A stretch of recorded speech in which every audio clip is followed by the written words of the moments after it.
It's 4:30 in the morning. The alarm clock shatters the silence of the bedroom, and Ryan Foster, a 35-year-old Amazon Prime driver, reaches out to silence the unbearable sound. Next to him, his wife Lisa sleeps with her back turned to him. She doesn't even wake up. She used to kiss him goodbye before he left for work, but in recent months, their relationship has turned into a silent coexistence. Ryan carefully gets out of bed, trying not to wake his wife. In the bathroom, he looks at his face in the mirror, dark circles under his eyes, wrinkles in the corners of his eyes that have appeared too early. 10 years ago, when he and Lisa met in college, the road ahead was full of possibilities. Mechanical engineer, that's what he dreamed of becoming. But the economic crisis, layoffs, and debt ultimately forced him to take a job as a delivery driver. Temporarily, he whispers to his reflection, repeating the promise he has been making to himself for 5 years. At 5 in the morning, Ryan is already at the Amazon warehouse. The huge room, filled with rows of boxes, buzzes with activity. Employees scurry between the shelves, robotic carts move goods, and an invisible but palpable pressure of time hangs over everything. "Foster," his supervisor, Harris, calls out to him. "You have 183 deliveries today, East Detroit. You had 5 delay reviews yesterday. Fix it." Ryan nods. Yesterday, his scanner broke, and he lost 40 minutes waiting for a replacement. But no one is interested in explanations, only results. By 6:30, the van is loaded, and Ryan is on his way. The Amazon Flex navigation app shows the optimal route, calculated down to the minute. Each stop, each delivery should take no more than 2 minutes. Any delay, and the system starts flashing warnings. The first delivery is to an apartment building without an elevator. 8 boxes to the 4th floor. Then a private house with an aggressive dog. Then an office building where the security guard takes a long time to check his documents. By noon, Ryan is already drenched in sweat, despite the cool October day. He stops for 15 minutes to eat a sandwich he made the night before. His phone vibrates, a message from the app. "You are 20 minutes behind schedule." Ryan sighs, stuffs the rest of the sandwich into his mouth, and starts the engine. By 8 o'clock in the evening, having completed his last delivery, Ryan returns the empty van to the warehouse.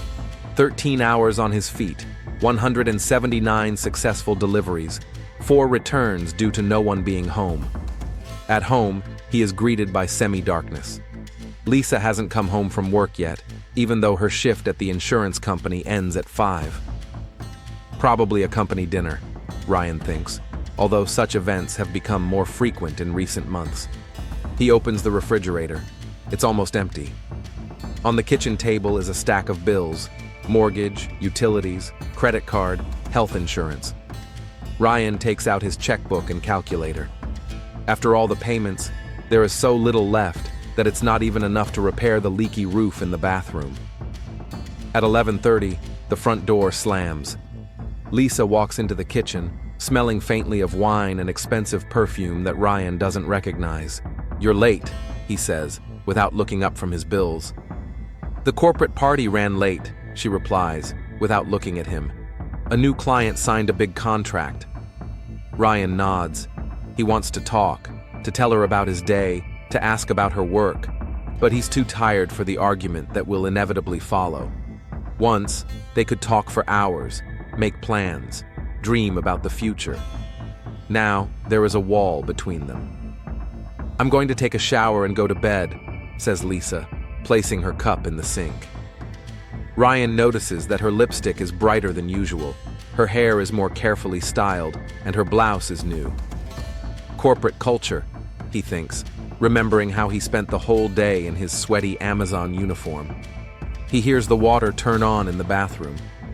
Not long ago, he would have joined his wife, but now even the thought of it seems strange. They haven't been close for a long time. Ryan checks his email on his phone. A letter from the bank. His mortgage refinancing application has been rejected due to his low credit rating. A notification from Amazon Flex. His performance rating has dropped to the yellow zone. Another bad month, and he could be fired. Lisa comes out of the bathroom wrapped in a towel and quickly walks into the bedroom without saying a word. Ryan notices a new bracelet on her wrist, an expensive gift from a grateful client. Or did she buy it herself? And why didn't she mention it? He shakes his head, pushing away the dark thoughts. Too tired to think. Tomorrow he has to get up at 4:30 again. The alarm clock reads 6:30 a.m. when Lisa Foster opens her eyes. The bed is empty. Ryan left for work long ago. She sighs with relief. The morning hours without her husband have become her personal refuge, a time when she doesn't have to pretend and smile tensely. Lisa turns on the coffee maker, the only expensive item in their kitchen, which she bought with her bonus last year. She spent the entire bonus on herself, even though Ryan suggested using the money to pay off their mortgage. But Lisa was tired of constantly saving, of living on the edge of survival, of talking only about bills and debts. At 33, she had imagined her life would be very different. After college, where she met Ryan, the future seemed full of possibilities. Ryan, with his engineering degree, was supposed to have a successful career, and they planned to travel, buy a bigger house in a prestigious neighborhood, and maybe have children. But the economic crisis and layoffs put an end to those plans.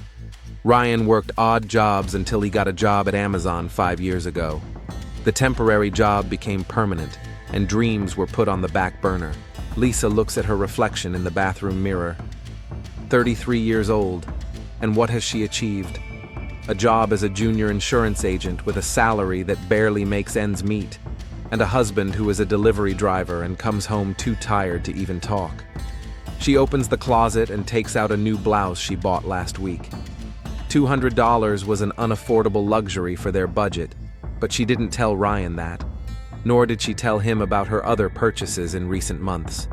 She took the money from a secret account she had opened a year ago, small amounts from each paycheck that allowed her to feel at least some financial freedom. At 8:30, Lisa enters the office of Golden Star Insurance.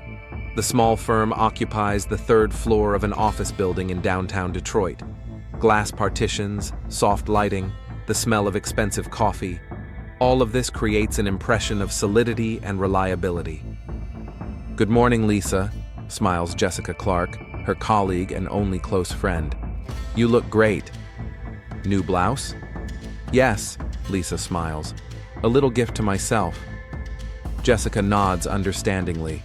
She is the only one to whom Lisa has confided the truth about her marriage and her disappointment in it. Jessica has been divorced for 3 years and often says it was the best decision of her life. "Thomas asked about you," Jessica whispers, leaning over Lisa's table. "He's been here twice today." Lisa feels her cheeks flush. Thomas Murphy, a successful 38-year-old real estate agent, has been working with their insurance company for 6 months. Tall, confident, with a sincere smile and stormy, sea-colored eyes, he caught her attention from the moment they met. And 3 months ago, after a corporate event, he walked her to a taxi and kissed her. "Good morning, ladies." Thomas's deep voice makes Lisa jump.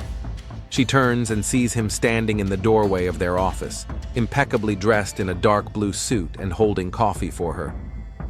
"Lisa, can I have a minute of your time? I have some questions about insurance for the new property." In the conference room, after making sure they are alone, Thomas kisses her on the lips. "I missed you," he says simply. "You look beautiful." Lisa smiles, feeling warmth spread through her. Thomas sees her as a woman, not just a wife, and a source of additional income. He asks about her dreams, listens to her ideas, notices her new hairstyle or jewelry. "Last night was wonderful," she says quietly. "But I had to lie to Ryan about the corporate party." Thomas frowns. "I hate that you have to lie, that we have to hide." Their romance developed rapidly. First, innocent lunches to discuss work issues, then late dinners at restaurants in neighboring towns where no one would recognize them. Thomas showed her the houses he was selling, luxurious mansions with swimming pools and gardens, a world Lisa could only dream of. And 3 weeks ago, He took her to his apartment in a prestigious Detroit neighborhood overlooking the river for the first time. Lisa thinks about Thomas all day long, even when she's talking to clients on the phone and filling out paperwork. Thoughts of her evening with him make her smile. She hardly thinks about Ryan, except when she is planning what lie to come up with this time to spend the evening away from home. At 6 in the evening, Lisa sends Ryan a message saying she has a meeting with an important client. He replies with a short, "Okay." He doesn't even ask when she will be back. The taxi stops at a multi-story glass and concrete building. The concierge nods to Lisa. He already recognizes her. In the elevator, she fixes her hair and takes out her lipstick. On the 32nd floor, Thomas meets her, wearing sweatpants and a shirt with rolled-up sleeves, a glass of wine in his hand. "You look amazing," he says, kissing her. "I made dinner." Thomas's apartment is the epitome of success and taste. A spacious living room with panoramic windows, minimalist but expensive furniture, a collection of contemporary art on the walls. Ryan calls places like this housing for rich idiots. Over dinner, they talk about everything: work, movies, trips that Thomas has taken and Lisa has only dreamed of taking. With each sip of wine, she relaxes more and more, feeling like the woman she always wanted to be: successful, desirable, free. "Lisa." Thomas takes her hand as they sit on the sofa after dinner. "I have something to tell you." His serious tone makes her tense up. "What's wrong?" "I'm getting promoted. Regional Director of Luxury Real Estate Sales." "Thomas, that's wonderful." Lisa is genuinely happy for him, although an unpleasant feeling of envy stirs inside her. Ryan has no chance of such a promotion. "In Chicago," Thomas adds. "I'm moving in 3 weeks." Lisa feels the smile slip from her face. 3 weeks. The end of their meetings, their secret evenings, everything that has made her happy these past few months. "I understand," she says, trying to hide her disappointment. "You have to take it. It's a great opportunity." Thomas looks her straight in the eye. "Come with me." "What?" Lisa isn't sure she heard him correctly. "Come with me to Chicago, Lisa. I found an amazing apartment with a view of the lake. The neighborhood has the best restaurants and shops. You could find a job at any insurance company with your experience, or you could take some time off if you want." Lisa is silent, trying to comprehend his proposal. "But Ryan, our home." Thomas takes her hands in his. "Lisa, you're unhappy with him. You said yourself that your marriage has long since become routine, that you're tired of constantly scrimping and saving, of his apathy, of a life without prospects." Lisa can't argue. It's all true. But it's one thing to have a secret affair that allows her to escape reality for a few hours, and quite another to completely change her life. "I love you," Thomas says, and these words sound like thunder from a clear sky to Lisa. "I want to be with you not only on stolen evenings. I want to wake up with you every morning, build a future together." He takes a small box out of his pocket and opens it. Inside is a white gold bracelet with a small diamond. It's not an engagement ring. It's too early for that. But it's a promise of the life you deserve. Lisa looks at the bracelet, sparkling in the dim light of the living room. It probably costs more than her monthly salary. Thomas fastens it on her wrist, and the metal chills her skin. "Think about it," he says. "You have 3 weeks to decide." Later, as they lie in bed, Lisa stares at the ceiling. Thomas is sleeping next to her. His breathing is calm and steady. He is confident in himself, in his future, in his decisions. And her? She imagines telling Ryan about her decision to leave, packing her things, getting on the train to Chicago. A new city, a new life, a new Lisa. No debts, no endless fatigue on her husband's face, no shabby kitchen and leaky roof. But can she really leave everything behind? 10 years of marriage, a house, albeit not perfect, but their house, mutual friends, familiar places. At 3 in the morning, Lisa quietly gets dressed and calls a taxi. Thomas wakes up when she is ready to leave. "Stay until morning?" he asks. "I can't," she replies. "Not yet." On the way home, she looks at the bracelet on her wrist, a symbol of the choice she has to make. A life with Ryan, full of financial problems and disappointments, or a new beginning with Thomas, full of promise and opportunity. Ryan stood in the drizzling October rain, staring at the engine of his van. The same van he had driven for thousands of days through the streets of Detroit, delivering people's orders. The same van that now refused to start. The clock showed 7 in the morning. He was already late for his route. Problems, Foster? Harris, his supervisor, approached from behind, sheltering under a black umbrella with the Amazon logo. "You should have left half an hour ago." "The starter is acting up," Ryan replied, wiping his rain and sweat-drenched hands on his uniform jacket. "I've already called the technicians." Harris looked at his watch. "We don't have time to wait. Customers are counting on receiving their packages on time.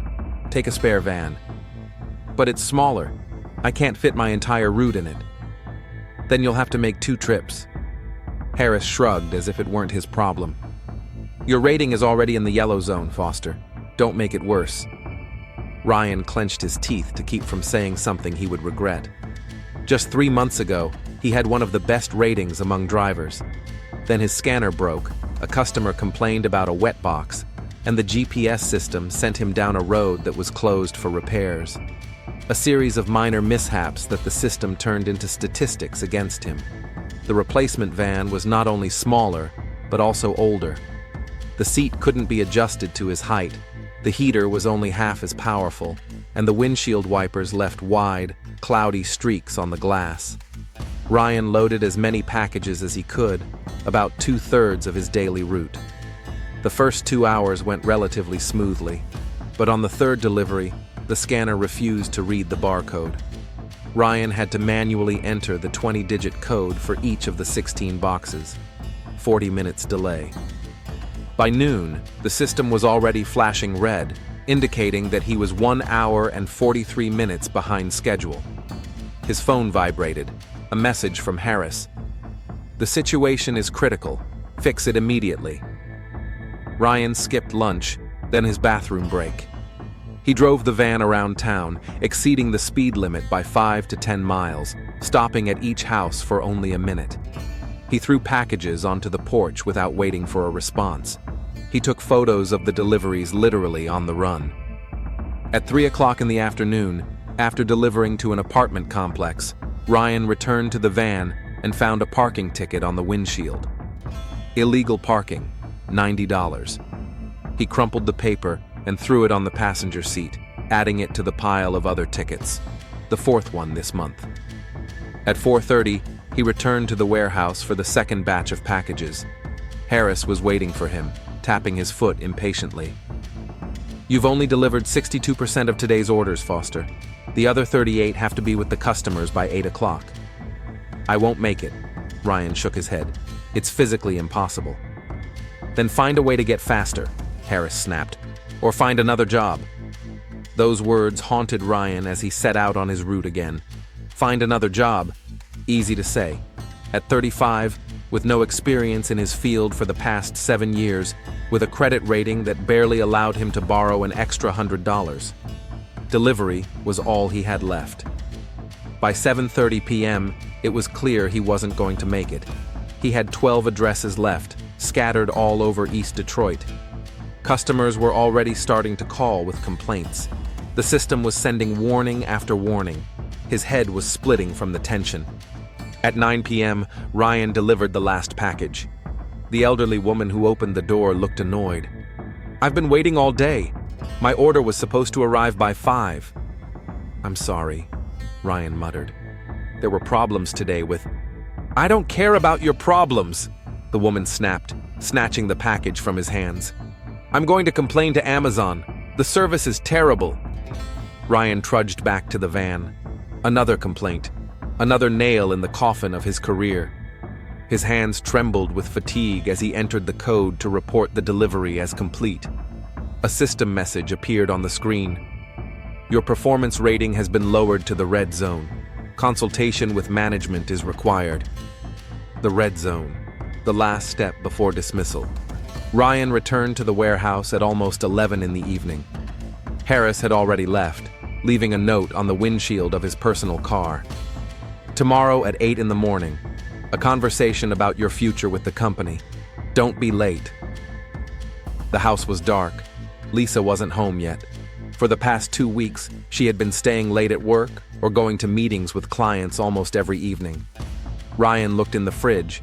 It was almost empty. He didn't feel like eating. He flopped down on the couch and turned on the TV, not paying attention to what was on. At midnight, the door slammed. Lisa came in, holding her shoes in her hand so as not to make noise with her heels. Seeing Ryan on the couch, she gasped.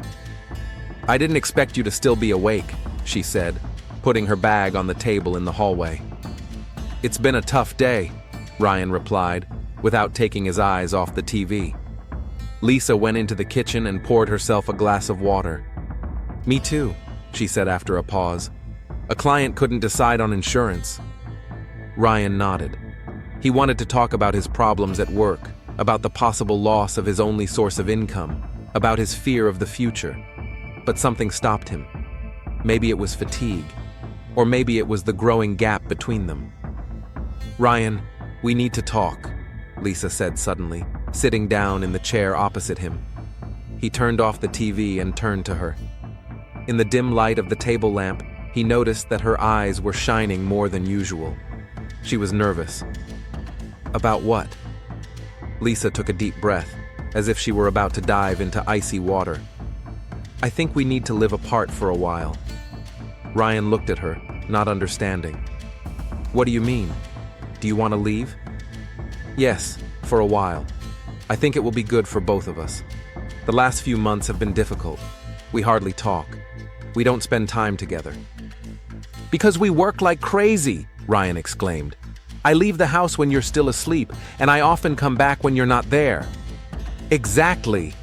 Lisa got up from the chair and began pacing around the room. "We live like roommates, not like husband and wife, and it's been going on for a long time." Ryan rubbed his temples. His head was throbbing from fatigue and stress. "Where are you going to go? To Jessica's?" Lisa looked away. "I haven't decided yet. Maybe I'll just rent an apartment for a month or two." "With what money?" Ryan asked bitterly. "We barely have enough for the mortgage." "I'll figure something out," Lisa muttered. "I have savings." "Savings?" Ryan stared at her. "What savings? We spend everything we earn and still go into debt." Lisa was silent, staring at the pattern on the carpet. "You've been hiding money from me?" Ryan felt a wave of anger rising inside him. "All these years, when we were counting every penny, you had some secret stash?" "It's not like that, Ryan. I just put a little aside from my paycheck, for a rainy day." "And now it's here? The rainy day? Because mine was today. I could be fired tomorrow. And you know what I plan to do? Come home and look for a new job, not run away from my problems." Lisa sighed. "It's not about the problems, Ryan. It's about us. The fact that we're no longer happy together." "Happy?" Ryan smiled bitterly. "Who's happy in this city? In this economy? We're surviving, Lisa. And I thought we were doing it together." He noticed her mechanically adjusting the new bracelet on her wrist, the one he had seen a few days ago. "Where did you get that bracelet?" he asked quietly. Lisa froze. "I bought it for myself, with those savings." "Don't lie to me," Ryan raised his voice. "It cost several $100s, no less. Gold with diamonds? Where did you get that kind of money?" "It's none of your business, Ryan." Lisa raised her voice too. "Do you control every penny I spend? It's my salary, my money. We're a family. We have a shared budget. While I was counting pennies to pay for health insurance, you were buying jewelry for yourself?" Ryan stood up and walked over to the window. Rain drizzled outside the window, blurring the lights of Detroit at night. Suddenly, it dawned on him. "You're seeing someone?" he said without turning around. The silence behind him spoke louder than any answer. That's why you come home late. That's why you have all these client meetings. That's why you have new things you can't explain. He turned around. Lisa stood with her arms wrapped around herself, as if trying to protect herself. "I didn't want you to find out this way," she said quietly. "I was going to explain everything." Ryan felt something inside him break. 10 years of marriage, 10 years of struggles, hopes, plans. Everything was falling apart before his eyes. "Who is he?" Ryan asked. "Do I know him?" "No." Lisa shook her head. "He works with our company. He's a real estate agent." A real estate agent. A man who sells houses Ryan could only dream of. A man who could afford to buy gold bracelets. "Do you love him?" Lisa didn't answer, but her tear-filled eyes said it all. "I'm leaving tomorrow, Ryan," she finally said. "I've already packed my things." "Tomorrow," he echoed. "What a coincidence. Tomorrow I might get fired. Perfect timing to leave your husband, isn't it?" "Don't make me out to be the villain!" Lisa exclaimed. "I tried. For years I tried to save our marriage, but you were too busy with your work, with your problems, to notice me." "I was working for us," Ryan shouted. "Every day, every damn delivery I made was so we could have a roof over our heads, so we could get out of debt someday." "And when was that someday supposed to be, Ryan? In a year? 5 years? 10 years? I'm tired of waiting." They stood facing each other, separated not only by the space in the room, but by years of unspoken resentment, disappointment, and unfulfilled hopes. "Go," Ryan finally said. "Go now. Don't wait until tomorrow." "Ryan, it's almost 1 a.m. "Go!" he shouted, feeling everything inside him boil with rage and pain. "Go to your realtor. Let him buy you more bracelets." Lisa looked at him for a few seconds, then silently went into the bedroom. Ryan heard her open the closet, take out a suitcase, and throw things in it. 15 minutes later, she came out with the suitcase and a shoulder bag. "I'll come back for the rest of my things," she said, standing in the doorway. Ryan didn't answer. He sat on the sofa, staring into space. The door slammed, footsteps on the porch, the sound of a taxi engine starting, and then silence. A silence that had never been in this house in the 10 years they had lived together. Ryan's phone beeped, signaling a new email. He glanced at the screen mechanically. A notification from the Amazon routing system.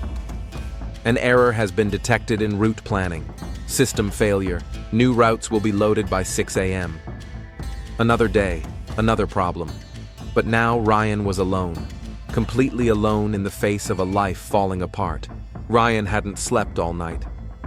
He sat in his chair, staring at the empty house that had suddenly become too big for one person. On the coffee table lay a stack of bills, a mortgage he would now have to pay alone, health insurance he might no longer be able to afford if he lost his job. At 5 a.m, he gave up. Sleep would not come, his thoughts revolving around Lisa's betrayal and the upcoming conversation with management. Ryan took a shower, drank strong coffee, and headed to the warehouse. Better to face problems head-on than wait for the verdict. The Amazon warehouse was buzzing as usual. Employees scurried between rows of shelves, forklifts moved pallets of goods, and system administrators bustled around their monitors. No one seemed to pay any attention to Ryan. "Foster," Harris called out to him as he came out of his office. "You're early." "I wanted to discuss yesterday's situation," Ryan replied, trying to sound confident. Harris waved his hand. "Later. We're in complete chaos right now because of the glitch. The system administrators have been trying to restore the database all night. Half of the routes are mixed up." "What about my status? You left a note." "The status can wait, Foster. I have 30 drivers and 1,000 packages to deliver." Harris handed him a tablet. "Here's your route for today. East Detroit, 120 deliveries. Hurry up." Ryan took the tablet, unable to believe his sudden luck. No debriefing? No warning about being fired? Just another route? He quickly checked the list of addresses to plan his day, and froze. Oak Avenue, 237. His own address was on the list of deliveries for 10 a.m. "This is my address," he said, showing the tablet to Harris. "It must be a mistake." Harris glanced at the screen and shrugged. "A glitch mixed up all the databases. Someone ordered a delivery to your address, that's all." "Maybe your wife ordered something?" Ryan wanted to say that his wife had left last night, taking a suitcase of clothes and 10 years of their life together with her. That she was probably in bed with the real estate agent who was giving her gold bracelets. But instead, he just nodded. Probably. It was hard to work. His hands were on autopilot. Scan, deliver, photograph, move on. But Ryan's thoughts were far away. He imagined Lisa sitting at breakfast with Thomas, laughing, planning their future. Perhaps discussing the sale of the house Ryan had put so much work into. By 9:45, Ryan had completed all but one of his deliveries in his district, Oak Avenue 237, his house. He parked the van in the driveway and took a small box from the parcel compartment. The recipient's name, Thomas Murphy. Sender, an online store for luxury men's clothing. Thomas had ordered delivery to Ryan's house. This man's audacity knew no bounds. Ryan walked up to the front door and rang the bell, as he had done thousands of times at other houses. He heard footsteps inside. The door opened, and Ryan found himself face to face with a tall man in his 40s wearing his, Ryan's, bathrobe. "Delivery," Ryan said, trying to keep his voice from shaking. The man, obviously Thomas Murphy, looked confused for a second. Then his face lit up with recognition and something like pity. "You must be Ryan," he said. "Lisa said you work for Amazon. What a coincidence." Coincidence, system failure, fate, call it what you will. "Where's my wife?" Ryan asked, still holding the box. Thomas hesitated, then stepped aside, letting Ryan into his own house. "Lisa," Thomas called. "Ryan's here." "What?" Lisa's voice came from the bedroom. "Ryan?" She appeared in the hallway, wrapped in a sheet. Her hair was tousled, her face bare of makeup, but happy. Ryan hadn't seen her like this in a long time. "What are you doing here?" she asked, pulling the sheet up higher. "Delivery," Ryan replied, lifting the box. "For Mr. Murphy." Lisa and Thomas exchanged glances. "I ordered a few things," Thomas explained. "I figured it would be easier to have them delivered here since we're packing your things." "Packing my things," Ryan repeated. He felt something inside him stretch to its limit, like a string ready to snap. "In my house." "Ryan, don't start," Lisa sighed. "I told you I'd come back for the rest of my things. We just decided to do it now." "In my bed," Ryan continued in the same monotone voice. "In my sheets." Thomas stepped forward, raising his hands in a conciliatory gesture. "Listen, buddy, I understand that this is an unpleasant situation, but let's not make a scene. We'll take Lisa's things and leave. You can sort out the formalities of the divorce later." Divorce. The word shot through Ryan's mind like an electric shock. Everything became crystal clear. 10 years of marriage were ending here and now, on the doorstep of his own home, with a box in his hands and two half-naked people in front of him. "I brought you a package," Ryan said, handing over the box. Thomas took it, and at that moment, Ryan's hand touched the handle of his box cutter. It was a small, sharp tool that he used to open dozens of packages every day. Everything happened in slow motion. Ryan grabbed the knife and plunged it into Thomas's neck in one swift motion. Blood spurted onto his blue uniform with the Amazon logo. Thomas dropped the box and grabbed his throat, his eyes wide with shock and pain. Lisa screamed, but her cry was cut short when Ryan turned to her. She backed into the bedroom, tripped over the sheet, and fell onto the bed. Their bed. The bed they had chosen together, where they had planned to have children. "Ryan, please," she whispered, staring at the knife in his hand. "This is a mistake. We can talk." But it was too late to talk. Too many unspoken words, too much pain, too much betrayal. Ryan saw only a red haze before his eyes as the knife went down again and again, tearing flesh, sheets, 10 years of life together, all his dreams and hopes. Then there was silence. Ryan stood in the middle of the blood-spattered bedroom and looked at the two motionless bodies, his wife's body and the body of the man who had stolen her. He didn't know how much time had passed, minutes or hours. His mind was blank. The phone rang. The Amazon Flex app was telling him he was behind schedule. 12 minutes for one delivery. Too long. Ryan looked at his hands, at his uniform, at the floor. Everything was covered in blood. And then it dawned on him. If he didn't show up for work, they would look for him. If someone came to the house, they would find the bodies. He needed to buy some time. He had to run. There were empty Amazon boxes in the garage. Ryan sometimes took them home when he needed to send something. They were large, sturdy, with branded tape. He worked methodically, as he would during a normal work shift. He wrapped the bodies in sheets, then placed them in the boxes. He sealed them with tape, tightly, without any gaps. He wrote "return" on them and the address of the nearest Amazon warehouse. The bodies were heavy, but Ryan was used to lifting loads. He loaded the boxes into the van, then returned to the house and quickly wiped away the most noticeable traces of blood. There was no time for a thorough cleaning. The app was already signaling a serious delay in the schedule. At 11:20, Ryan finished his route and returned to the warehouse. Among the dozens of returns he had delivered were 2 special boxes. He placed them in the farthest corner of the returns area, hoping that they would not be touched for a day or two. Harris intercepted him at the exit. "Foster, you're 28 minutes late. What happened?" "Address problems," Ryan replied, trying to keep his voice normal. The recipient took a long time to open the door, and there was traffic on the way back. "There's always an excuse." Harris shook his head. "Okay, tomorrow is a new day. Maybe we'll have better luck."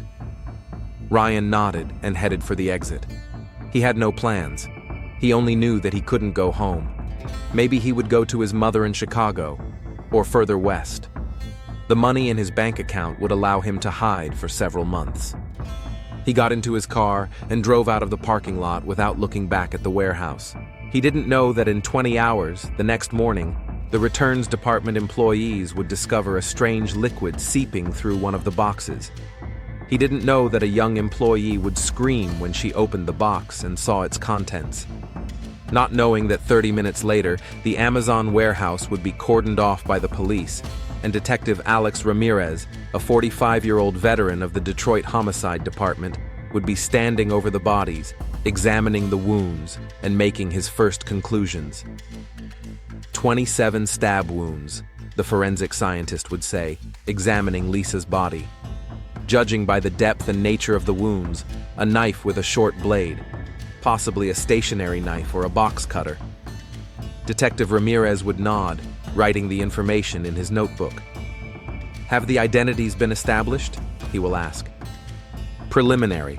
The woman is Lisa Foster, 33 years old, insurance agent. The man is Thomas Murphy, 38 years old, real estate agent. His wallet with his driver's license was found in the pocket of his robe. Who discovered the bodies? Warehouse employee Emily Chen. She noticed a strange smell and liquid. Ramirez examines the boxes sealed with Amazon's branded tape. "Someone knew the return procedure well," he remarks. "Fingerprints?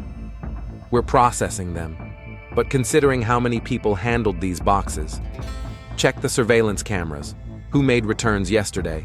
And check the addresses of these two. Maybe the crime happened there." The detective will examine the bodies again. Note the nature of the wounds, which indicate the extreme fury of the attacker, and leave the room. The investigation was just beginning, but he already had his first theories. A double murder motivated by jealousy. A classic motive for a crime of passion. Detective Alex Ramirez methodically examined the crime scene on Oak Avenue. Despite attempts to cover up the evidence, forensic experts found numerous traces of blood. Special lighting revealed bloody footprints leading to the garage. "The techs say it's a real bloodbath in here," said Sergeant Monica Duvall, Ramirez's assistant. 27 blows to each victim. Not just murder, but a vicious attack. Ramirez nodded. In 20 years on the homicide squad, he had seen many violent crimes, but this one stood out for its particular brutality. "What do we have on the homeowner?" Ramirez asked. Ryan Foster, 35 years old, Amazon Prime driver, married to the first victim, Lisa Foster. Didn't show up for work today, not answering his phone. And the second victim? Thomas Murphy, successful real estate agent, recently got a promotion, was supposed to move to Chicago. According to colleagues, he was seeing a married woman. Ramirez looked at the photos on the wall, once a happy couple. He noticed a stack of bills and a mortgage delinquency notice on the kitchen table. Financial problems, another piece of the puzzle. "Check the surveillance cameras in the area and Foster's credit card transactions," Ramirez ordered.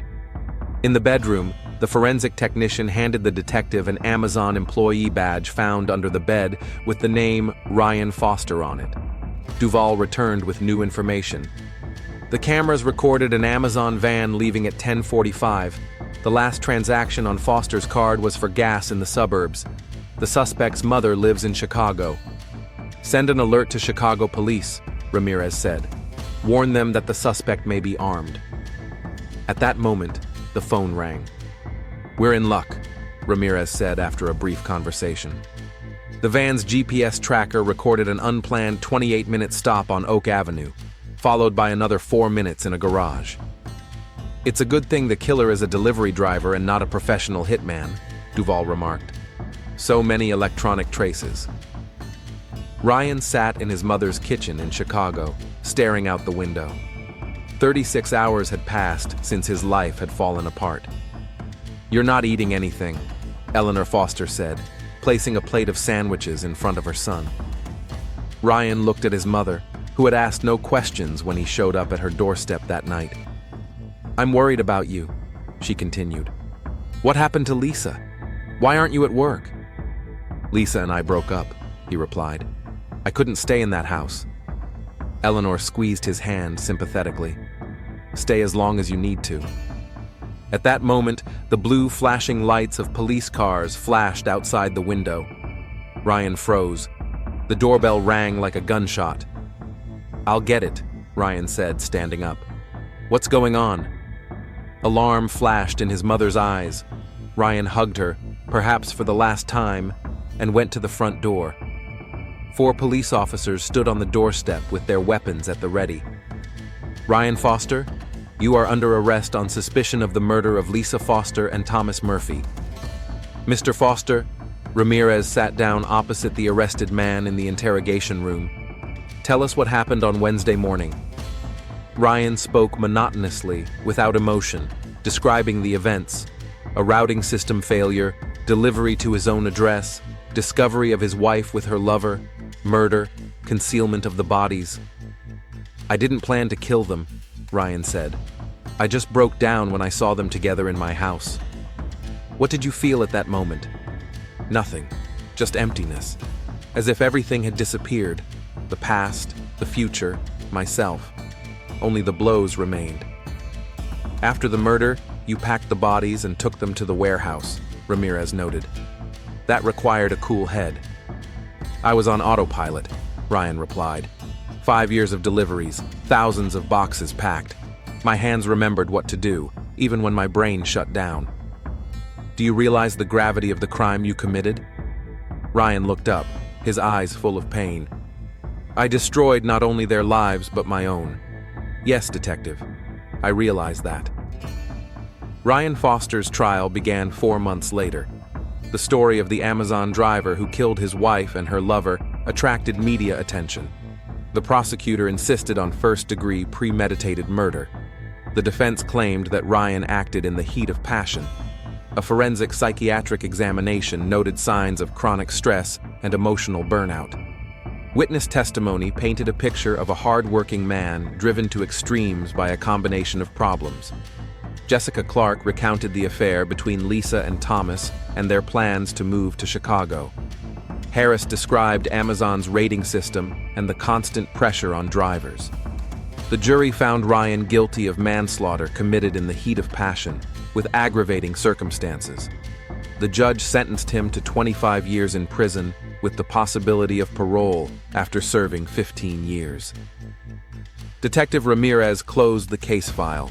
The company announced changes to its truck tracking system and a review of driver ratings.